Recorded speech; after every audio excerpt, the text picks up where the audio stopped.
Welcome back to my YouTube channel. Make sure to like and subscribe to the channel for more interesting stories like these. Now, let's get into today's story video. My wife cheated and lost. Let's begin with the plot of this narrative. I, 27 male, grew up, like most men, believing that the one is out there. That if you play your cards correctly, your soulmate will emerge out of nowhere and you'll ride off into the sunset. I met a lady when I was 19 years old, Bri, as we'll name her. While I was in the service, I met Bri via common friends.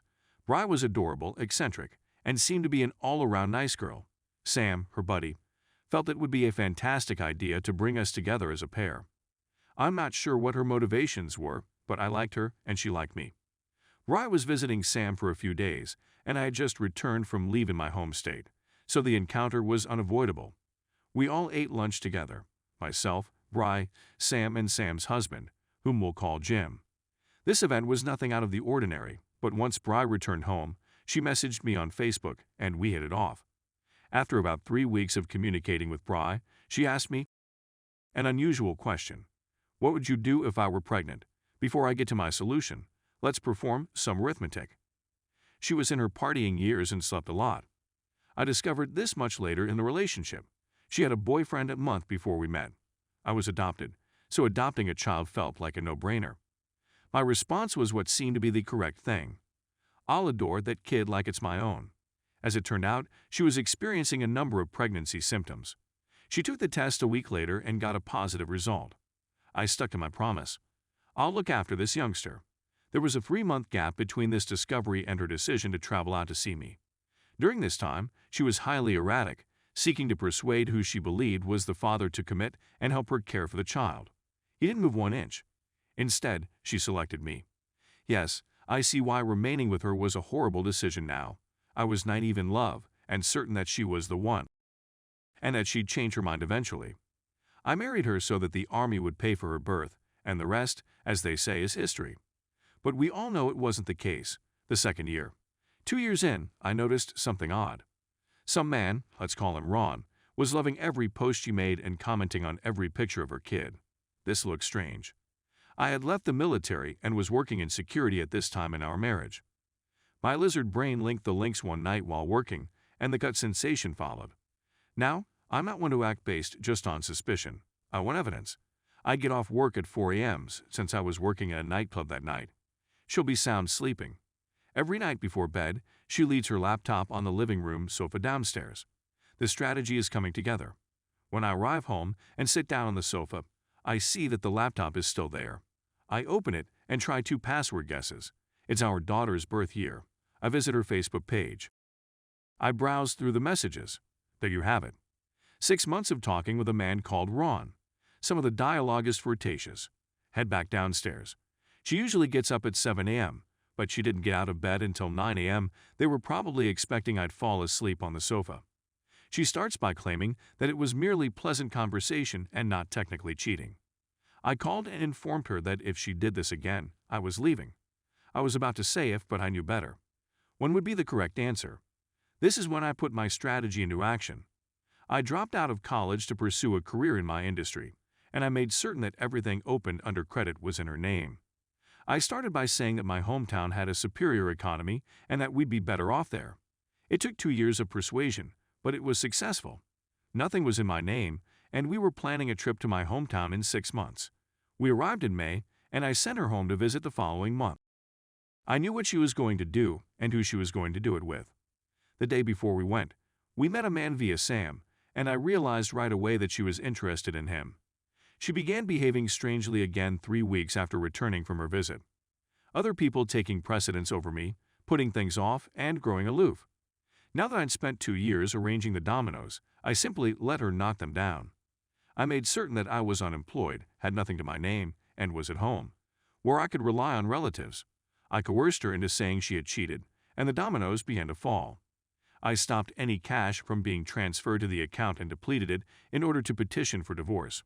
She couldn't take half since I didn't have anything. I didn't have a job, so what kind of lifestyle did we have that would necessitate paying her alimony? Everything was in her name, so even though I was financially responsible for some of those payments, the divorce was lengthy enough to ruin her credit. I gave her everything and made many sacrifices to raise her kid, but in the end, she suffered the most. In my profession, I am now incredibly successful and regarded. I'm not interested in marriage, but there are plenty of ladies in my life. Life is wonderful. I'm still in touch with the daughter, and Bri often flirts with me in an attempt to win me back. I'm the child's sole father, and I have no plans to become an ex-father. Even while it is emotionally appealing to be with the child more, I know better and have other possibilities. Story 2. Me, 39 male, with my wife, 37 female of 9 years. She cheated again, after all we went through. I don't want to be married anymore, but can't let go of my family. So my wife cheated on me a few years back. It was a nightmare. I won't go into too much detail, but it was much worse than most of these. I was absolutely demolished. But I believed her when she said it was simply a poor mistake that was out of character for her, and that it would never happen again. Plus, we had kids, and I still loved her. So we figured it out. Because things occurred the way it did, sorry, no specifics, I was putting myself in danger by remaining. But it began off really well. Then it was very nice, and then it was just acceptable. We didn't actually maintain working on things, which is why they dropped off like that, although we often spoke about completing the work, but never got around to it. Things had supposedly become so terrible for her that she decided to establish a relationship with her friend's spouse. I found out today because his wife discovered it and planned to inform me first. Supposedly, things never progressed beyond kissing, but who knows? It doesn't really matter. They were looking for a good time and location too and, allegedly, hadn't found one yet. Anyway, after all of this nonsense, it really doesn't matter. She crossed a lot of red flags.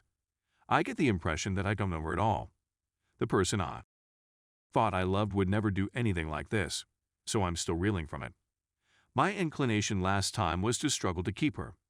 This time, it's to turn off all emotions for her and begin moving on from her immediately, as if it were a horrible dream. I'm not having too much problem losing her over this sense. After all this time, I still don't know who the she is. But it's the fact that I don't get to see my kids every day that bothers me. I know everyone says this, but being with them is without a doubt the best thing in my life. I wish I could be there every day. I don't want to lose out on half of their childhood due to my wife's selfishness. I don't want children to have to figure out why their parents don't live together. That's not the life I desire. Thinking about that makes me want to vomit. What's worse is that neither of us can afford to move out. So I'm caught in this position that seems to be exactly what I want, but it's missing its heart. I have to be with her every day, and I have to put up a good show for the kids. This is really awful. We could have worked on it if she had been a grown-up and simply informed me things were becoming bad enough that she was having ideas about someone else. We've already shown that we can. I've previously shown how much I'd go through simply to be with her. But she didn't even care about me or my kids enough to do it. Instead, this is my new normal. Correction, I forgot about the question. How am I going to get through this? Update, if nothing else, by speaking with a lawyer one-on-one. She wants to consult with a single lawyer in order to complete an amicable divorce. I believe we can do so because I believe we can be nice to each other throughout our divorce. But it wouldn't hurt to go into it with my eyes open after consulting with my own lawyer. I've been toying with the concept of figuring out what would be the happiest path for me to take in life. Right now, it doesn't seem possible to reduce my time with my kids in half since they make me happier than anything else. But I know there's a lot more to consider. It's frightening to consider living on my own, with additional costs, loneliness, and misery. I'm sure I'd grow accustomed to it and be grateful for the freedom. However, it still seems to be incredibly dismal and nasty. I'm aware that remaining with my wife may be just as dismal and miserable, and perhaps for a far longer period of time. I despise having to choose between two kinds of garbage. It's now paralyzing me.